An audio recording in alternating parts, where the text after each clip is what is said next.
भारत के उत्तर प्रदेश राज्य में मथुरा शहर बसा हुआ है और इसी जगह पर भगवान श्री कृष्ण जी का जन्म हुआ था। और यमुना नदी के उस पार एक प्यारा सा गोकुल गांव है। इसी गांव में भगवान श्री कृष्ण जी का बचपन पला बड़ा था।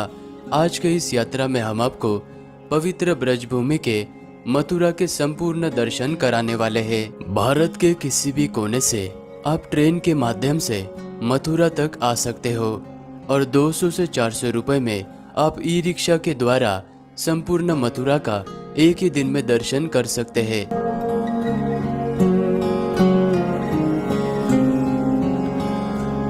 मथुरा में पहुंचते ही अपने होटल रूम में फ्रेश हो जाने के बाद मैं निकल पड़ा श्री कृष्ण जी के जन्मभूमि के दर्शन करने के लिए। मंदिर के भीतर जाने से पहले आपको अपना सामान और मोबाइल यहाँ के लॉकर में रखना होता है और इस बड़े से प्रवेश द्वार से होते हुए आपको अंदर दर्शन करने के लिए जाना होता है।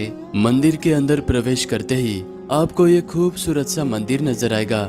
इसी जगह पर आज से 5000 वर्ष पहले कंस का कारागार हुआ करता था और इसी कारागार में नन्हे से बाल कृष्ण जी का जन्म हुआ था। और वर्तमान में आप ये जो मंदिर देख रहे हो, इस मंदिर का निर्माण 1618 में राजा वीर सिंह बुंदेला के द्वारा निर्माण करवाया गया था। मंदिर में दर्शन करने के लिए आपको आधे घंटे का समय लग सकता है और दर्शन हो जाने के बाद यहाँ के मीठे मीठे पेड़े का प्रसाद जरूर लेना। जन्मभूमि मंदिर में आप सुबह 6:30 बजे से लेकर रात के 9 बजे तक दर्शन कर सकते हो और यहाँ पर आप 10-20 रुपए देकर अपना सभी सामान लॉकर में रख सकते हो। जन्मभूमि मंदिर से मात्र 1 मिनट के दूरी पर आपको ये प्राचीन पोतरा कुंड नजर आएगा। इसी कुंड में देवकी मैया ने नन्हे से बालकृष्ण जी के वस्त्र सबसे पहली बार धोए थे और इस कुंड के महत्व को देखते हुए बाद में इस कुंड का निर्माण अलग अलग राजा के द्वारा करवाया गया था। यमुना नदी के तट पर यह प्राचीन द्वारकाधीश मंदिर बसा हुआ है।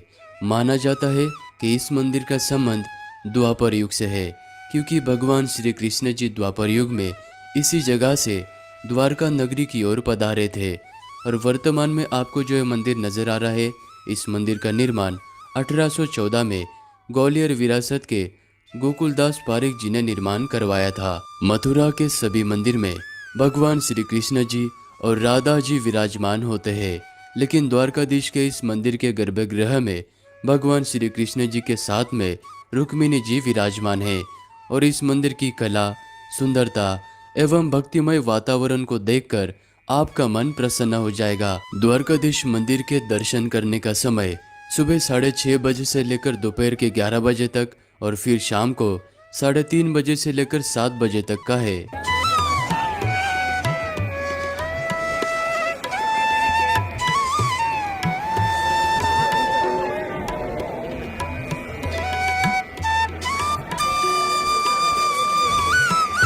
द्वारकाधीश मंदिर में दर्शन करने के बाद मंदिर के बिल्कुल पास में आपको ये मथुरा के सबसे प्रसिद्ध और सबसे पुराने रूपा कचौरी वाले नजर आएंगे।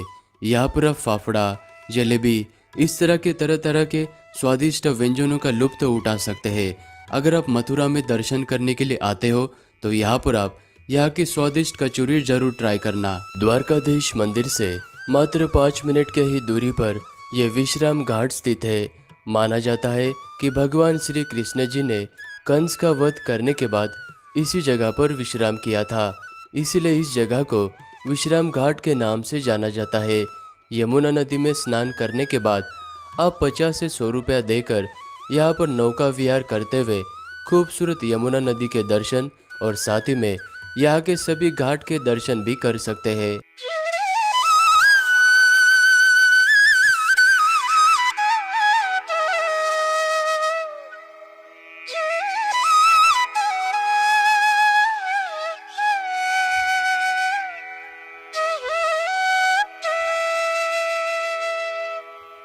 और शाम के 6 बजे के बाद इसी विश्राम घाट पर यमुना नदी की आरती होती है, तो आप आरती में जरूर शामिल होना।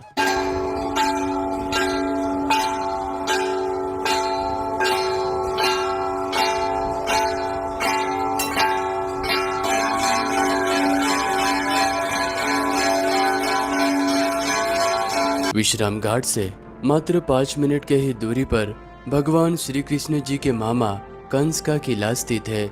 इसी जगह पर 5000 वर्ष पहले कंस का किला हुआ करता था। मोहम्मद गजनबी और मोहम्मद गौरी जैसे लोगों ने इस किले को कई बार तोड़ा। इस वजह से इस किले का 15 से 20 बार तोड़कर पुनः निर्माण किया गया था।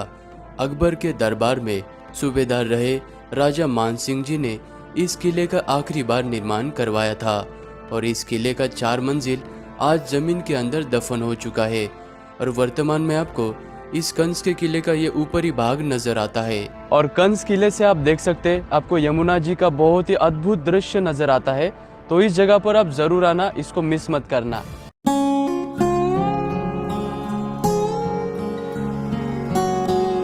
प्रकृति के शांत वातावरण में और मथुरा से वृंदावन की तरफ जाने वाले रोड के किनारे पर ये खूबसूरत सा बिरला मंदिर स्थित है। इस मंदिर का निर्माण सेठ जुगल किशोर जी ने अपने माता पिता की याद में करवाया था और इस मंदिर के गर्भगृह में चक्रधारी श्री कृष्ण जी की मूर्ति विराजमान है और इस मंदिर का निर्माण महाभारत की गीता से प्रेरणा लेते हुए इस मंदिर का निर्माण कार्य किया गया था। बिरला मंदिर में आप दर्शन करने के लिए सुबह 6 बजे से लेकर दोपहर के 12 बजे तक आ सकते हो और बाद में दोपहर के 2 बजे से लेकर रात के 8 बजे तक आप यहाँ पर दर्शन करने के लिए आ सकते हो। अभी हम श्री कृष्ण जी के जन्मभूमि से 4.5 किलोमीटर के दूरी पर स्थित इस खूबसूरत जय गुरुदेव जी के मंदिर के पास में आ चुके हैं और यह मंदिर भक्तों के लिए सुबह 7 बजे से लेकर रात को 10 बजे तक यहाँ पर दर्शन के लिए खुला रहता है। मथुरा का सबसे खूबसूरत मंदिर होने के कारण इसे मथुरा का ताजमहल भी कहा जाता है क्योंकि इस मंदिर को संगमरमर के पत्थरों से बनाया गया है और इसकी ऊंचाई 160 फीट है। मथुरा की यात्रा में आप यहाँ पर भी आकर दर्शन जरूर करना। संपूर्ण ब्रजभूमि की रक्षा करने के लिए यहाँ पर भगवान शिव जी 4 स्वरूप में विराजमान है। उन्हीं में से एक है भूतेश्वर महादेव जी। अगर आप मथुरा की यात्रा में भूतेश्वर जी का दर्शन नहीं करते हो तो आपकी मथुरा की यात्रा अधूरी मानी जाती है और इसी जगह पर 51 शक्तिपीठों में से 11वां शक्तिपीठ यहीं पर है। इसी जगह पर माता सती के केश गिरे थे तो यहाँ पर भी आप दर्शन जरूर करना। मथुरा में संपूर्ण दर्शन हो जाने के बाद आप यहाँ के म्यूजियम में जरूर जाना क्योंकि म्यूजियम के अंदर हिंदू देवी देवताओं की प्रतिमा, बौद्ध भगवान जी की प्रतिमा आपको देखने को मिलती है और ये सारी प्रतिमाएं भारत के कोने कोने से जमीन के अंदर से एक्सकेवेशन करके निकाली गई है। तो यहाँ पर आप जरूर आना। मैं मथुरा में आनंद गेस्ट हाउस इस होटल में रुका हूँ।